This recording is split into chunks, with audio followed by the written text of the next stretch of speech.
everyone, thanks for joining us. Today we are learning about a nonprofit organization dedicated to helping families in need.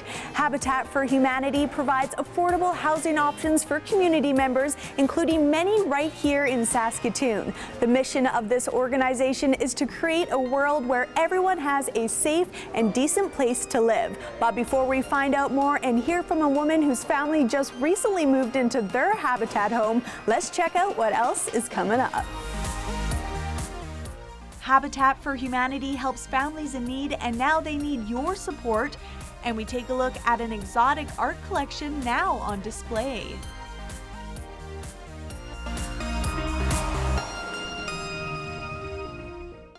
Punch TV, it's the nerdiest show on the airwaves, featuring artists, geeks, and special guests who love comics, toys, and pop culture. Watch Punch TV, only on Shaw TV. We're checking out the Habitat for Humanity Restore, and later in the show we'll tell you more about this space and how this organization is helping families right here in Saskatoon. But first, let's take a look at a preview of a play surrounding the topic of facing your personal challenges. Here's Simon Hyatt with more on Live 5's newest show called Salt Baby.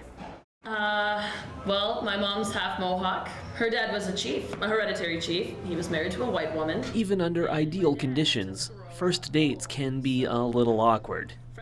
In Live 5's Salt Baby, the two main characters are not only trying to get to know each other through small talk, they are trying to figure themselves out in a complicated racial landscape. It is, a white guy from the city, and so he's kind of still learning. He's learning about navigating with her too, and I don't want to offend her, but I don't know anything, and she's trying to teach him stuff, and because she really likes him. In the opinion of the government, if you have a parent with any white blood, it decreases the rest of your Indian blood. He kind of falls in love with this girl who's questioning her identity and what that has to do with the rest of her life moving forward, and he's trying to grasp onto what's going on with her while not really able to connect with that. While romance is tricky on stage, it was love at first sight for Hebert when she read the script written by Phelan Johnson. She felt like the story of an Aboriginal woman who is seen as white by much of society was written especially for her. I was kind of going through this identity crisis. I was doing I Don't Know More, and I felt like I had to choose between, my white family and my native family, and it was just like, I just felt like it was like tug of war. And I think within the first 14 pages, I was like, this is my life story, oh my God. This troupe had performed the play in Regina and Vancouver, and will head out on tour later this year. Their familiarity with the work has helped the show to grow, and has also helped Colin Dingwall logistically.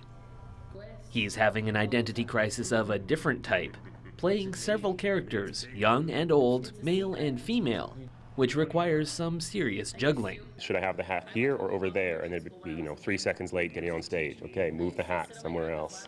Move this. There's a bra, and we didn't have a cross in the back before, and we had to coordinate which side of the stage the bra was on with all my exits, so that was a bit confusing. You used to teach me. The part that I like the most about it is getting to really sort of be these different characters and find how they relate to Salt Baby in different ways, and the importance in their journey. Salt Baby plays at the Refinery through May 22nd, and while it does revolve around the serious subject of race in Canada, Hebert says there's no need for audiences to feel uncomfortable. I think sometimes people hear that it's about race and everyone goes, oh, gotta be serious. And no, there's so many room for laughs, and it's okay to laugh too. I find that sometimes people don't want to laugh because they don't want to be offensive, but it's a play, and it's funny, so you can. For Go on Shaw TV, I'm Simon Hyatt. Today, 1 in every 8 families struggle to pay rent or put food on the table. Habitat for Humanity Saskatoon recognizes this struggle, and since 1992 has been helping families right here in our community. The first house actually that you built was in 1993, so that's great to see. Joining me right now is the CEO, Barb. Barb, let's talk about the Habitat for Humanity model. How do people, or actually more importantly to you, what is Habitat for Humanity the value for this community? Actually, Habitat for Humanity provides low-income families with a home that they can call their own. So it's a home ownership model. What happens is the family puts in 500 hours of sweat equity, and then they take on a no-interest mortgage from us. All those mortgage payments then go back into Habitat to build more homes and to buy land for more homes. I really like that, sweat equity. That's a good one. And you're mentioning that because those who receive these homes, they actually work very hard to get these homes. Can you explain a bit about that? That's right. They come out on the build site and put in 500 hours of volunteer time, yes. Which we call sweat equity. I love and it. They learn to build a house. They learn how to maintain their home. They can also do time in our restore, but it's really valuable for them to be on the build site because they see what goes into building a home. Exactly. All right, so how do families go about applying to own a Habitat home? Well, first of all, they would come to the office and or phone in, and we will give them a preliminary application. And that kind of screens them for the basic criteria, which is that they have to be making less than $52,000 a year, they must have children, they're living in inadequate situations, or their costs of living are so high because of their rent. And with all the families that you've worked with, how have you seen providing these affordable homes for them really benefit their family life? Well, it really benefits them because what we find in studies is that the families have better educational outcomes, the children have better health outcomes, better educational outcomes, and just that stability in the family makes them happier and healthier. And right here in Saskatoon, you've helped more than 60 families, so that's right. Great to hear. Coming up, though, of course, this is a nonprofit organization, so raising funds to support these programs and initiatives are very important. Let's talk a little bit about your tombola on May 19th. That's right. It's a tombola gala dinner at the Besborough. It's going to be great fun. We have a wonderful time at this. The Besborough provides a great meal for our guests, yes. And then they can buy a ticket to what we call the tombola, which is a great raffle, and there's 100 prizes, so there's only 100 tickets, so everybody gets a prize. The top prize is a trip for two to Jasper by via rail in a luxury liner. Beautiful, wonderful. And how can people get tickets to that? They can go online and order them on our website, which is www.habitatsaskatoon.ca, or they can phone into the office here in Saskatoon. Awesome. And with the warm weather, that means your sites are beginning to pop up and houses are starting to be built. So I know you have another exciting event coming up in the summertime. That's right. This summer is our 2016 Women Build. Cool. And so it's to give women the opportunity to come out on site and build a home for a family. Exactly. So it's just wonderful. Women can come out, it empowers them to take on some tasks that they might not be used to, but we will train them up and they can try building themselves. Exactly, and I cannot wait to be one of those participants. I'm definitely going to get out there this year and bring my fuzzy pink hammer, and it'll be great. Totally stereotypical. I know nothing about building homes, but I can't wait to learn through Habitat. We'll train you. All right, Barb, thank you so much. Thank you. Later on, this mother of three says the help her families receive from Habitat Saskatoon is a dream come true. And we can't leave the Restore without getting our hands dirty as we show you two great DIY project ideas.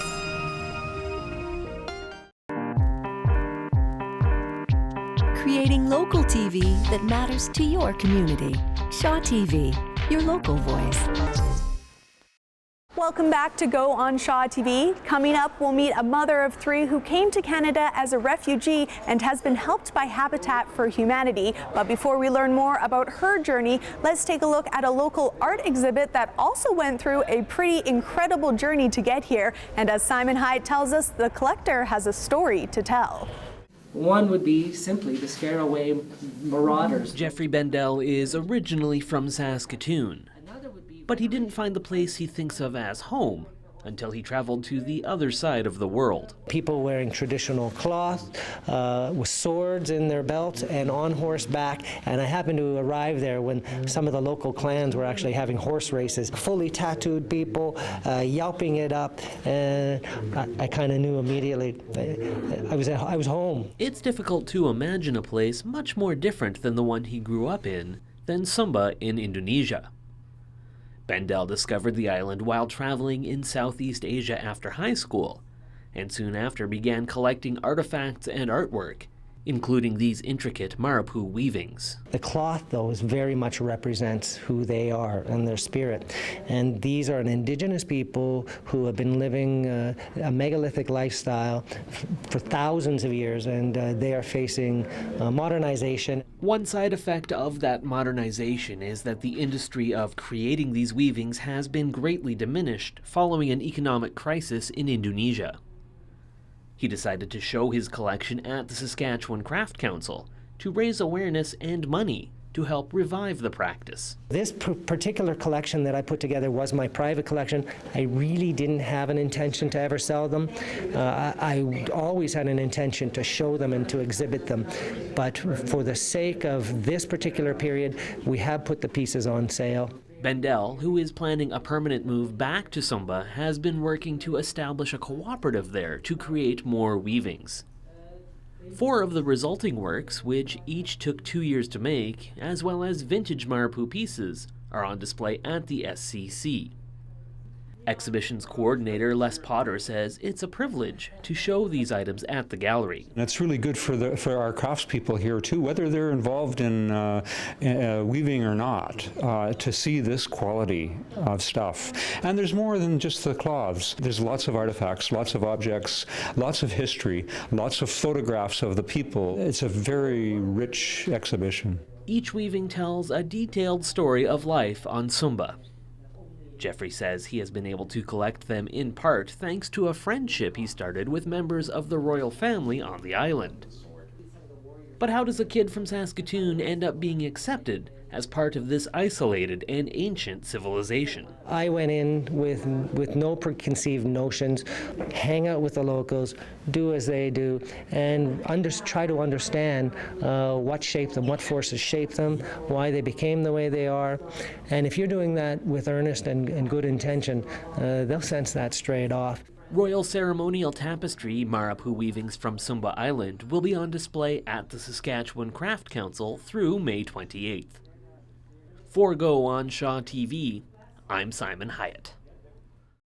Habitat for Humanity Saskatoon has helped more than 60 families here in our community. Joining me right now is Sa, and along with her family, they just recently moved into their Habitat home, so that's pretty exciting, isn't it, Sa? Yes, very exciting. Very, very exciting.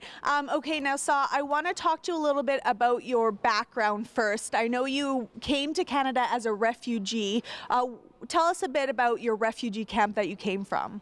Okay, yeah. Was born in Burma, and I live in a refugee camp in Thai and Burma border since when I came here. So I lived there for 23 years. Wow. Yeah, and then I moved to Canada in 2007 in Saskatoon right away. Yeah. Straight to Saskatoon. Yes, straight to Saskatoon. Perfect. And then you met your husband and you had 3 beautiful children. Now let's talk a little bit about the conditions of your refugee camp. What was it like living in a refugee camp? Yes, it was hard because nothing, if you compare in here, nothing like in here anymore is 100% different. Yes. Because no more for food to eat. We just got food from the third country, nothing else to eat. And another thing is for the education is very poor. Sometimes we thinking no dream, no nothing. We never thought about to came here. But finally we got in here. So when we first got in a hotel and we start to learn how to sleep in a bed because in a refugee camp we never see something like this situation in here, never before. So everything when we came here we need to learn about to go to school, to take a bus, to go to the bank, shopping and everything. Now we get used to it. That's right. You got used to it, and you actually lived in that apartment with your family. What was it like having a big family like that in a small space? Yeah, we need to squeeze because it's small, but we have no choice because when we came here, everybody need to rent a apartment because we have no idea how to work or how to get a house or how to get a money. But now it's it's better. Yeah. I bet it is better because now you and your family have moved into a beautiful Habitat home. How nice is it to have all that space for your family? Yeah, that's good. That's better for my kids. So more space and you feel free and you will live it's getting better life. A better life, exactly. And that's the mission of Habitat for Humanity. They want everyone to have a safe, decent place to live. So what does Habitat for Humanity, this organization, what does it mean to you and your family?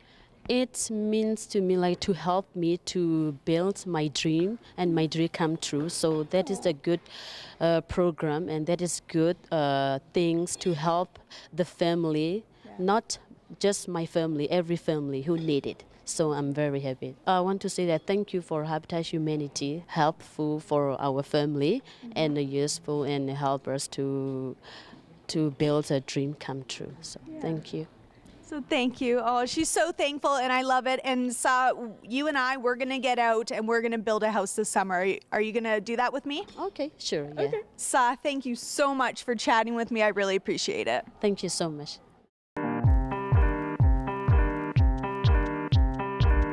It's where you live. Shaw TV, your local voice. The Habitat for Humanity Restore on Avenue D is a great place to find all sorts of materials to put together some great do-it-yourself projects, many of which are going to be home improvements now that the summer season is coming up. Joining me right now is Lindsay. Now, Lindsay, tell us a bit about this Restore space. So we get donations from the community, from businesses and individuals of new and used building materials. We take all those products and we sell them at a discount from retail.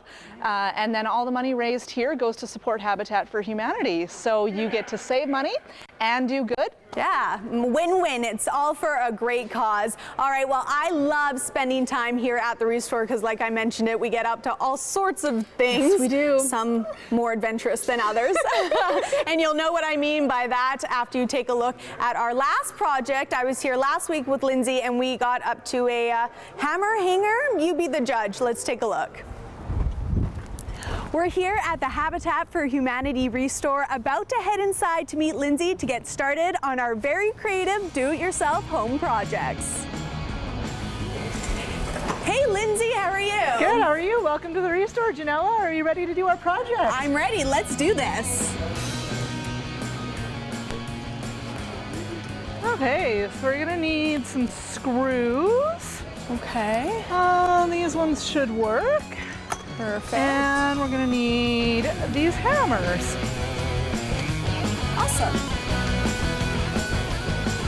All right, well, let's see if we can find a nice cupboard front to mount these hammers on. Perfect.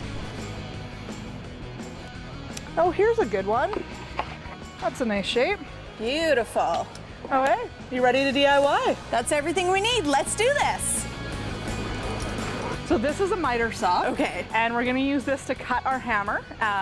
So what you wanna do, safety is always really important. Safety glasses? Safety glasses. Yeah. So we're gonna come over here and we're gonna hold on tight to our hammer. We're gonna pull this button here and you're gonna push at the same time on your hammer. That'll turn the blade on and then bring it down. Bring it down and cut your hammer and hold on tight to that hammer. Hold on tight. All right. Here we go. So hold the hammer. Yep, there you go. Should I start it? Yeah, you can start it.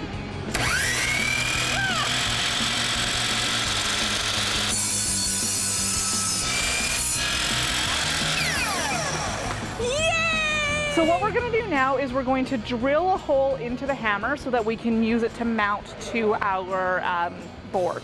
Yes. So Gord, our resident handyman, has built us a nice jig that we're going to use to make the hole in the hammer. So handy. Yeah, so this will hold the hammer at the right angle. So we're just going to slide that in there. Okay.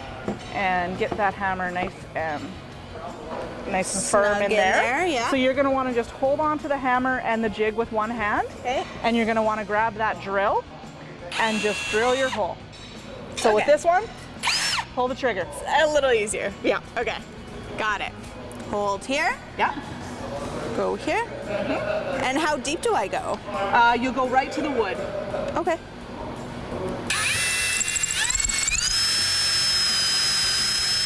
Now just pull it out. Is that good? Yeah, perfect. Yay! Now we can pop our hammer out, and you can see we got a nice hole in there. Was that the right space? That's perfect. Oh yeah, look. Yeah. Matches up perfectly. Yeah. All right. I did it. All right, lay that down. Yeah. Okay. So next what we're gonna do, I'm just gonna put that jig out of the way. Absolutely. We are going to grab our mounting board and we're gonna drill some pilot holes in there as well. So I will handle this part. Good idea. We put a board underneath the piece that we want to drill in so that the wood doesn't split when it comes through. Oh, okay.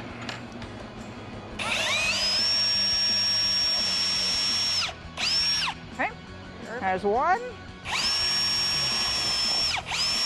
There's two. Perfect. So now you can see we've got a nice clean hole right through. Very cool. All right, we're almost there. So we're gonna just start our screws in the board, just so they come through just a little bit. Let's get that a little bit deeper. There we go. So then we can get our hammer on there. Okay.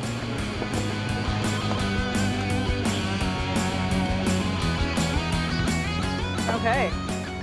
So now we're gonna take our hammer and we're gonna line it up on that screw. Okay. So what I'm gonna get you to do is, do you want to hold that hammer in place and hold that board and then I'll put it in? Okay. Yes, I do. That is what I want to do. Okay, I will hold that in. So you just gotta get it just on the edge there.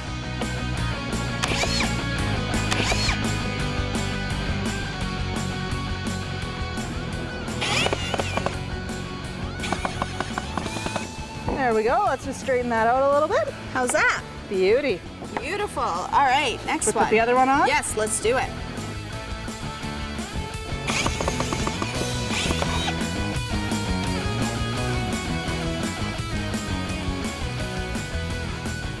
Let's just straighten that one out a hair.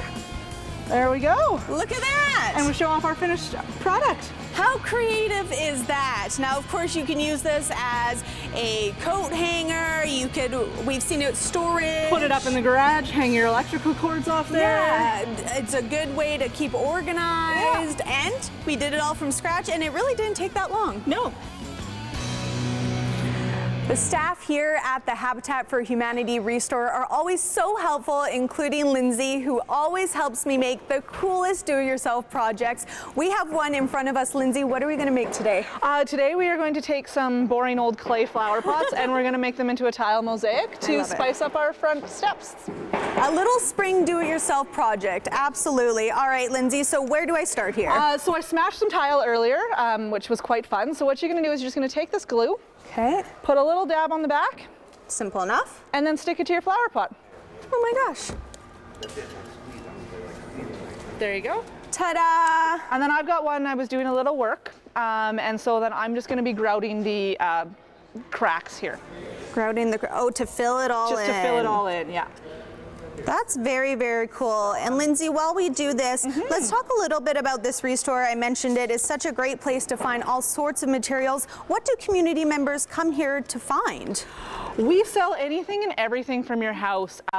So from appliances to tiles, carpet, complete kitchens. Lots of people, when they're renovating their house, they'll send us their kitchens, which are great additions for the lake or a revenue property, basement suite, that kind of stuff. Yeah. We get furniture, windows, doors, pretty much anything and everything you'd need around the house. Wow, and you know, I also love, I mentioned it right off the top about this restore, is that the staff here is so helpful. How can people or community members come in here and be helped by your staff? So they can come in, We've got Gord, who is a master of all trades. As we saw in our story. Yeah, he is very helpful with anything building material related, and he can help you. Ron and Leo, they know where everything is, and Greg is always at the front with a smile. Oh, wonderful. And you do demos as well. We do demos as well. So let's say you're renovating your kitchen and your cabinets are in great shape, but they're maybe just not the color that you want anymore. Yeah. Give us a shout, and we can even send a team in to help you pull it out. Wow, how convenient is that? Yeah. How is your grouting doing there? Good. I'm going to have a lot of sponge work to do because my tiles are all fairly uneven, but I'm really excited to see how this looks.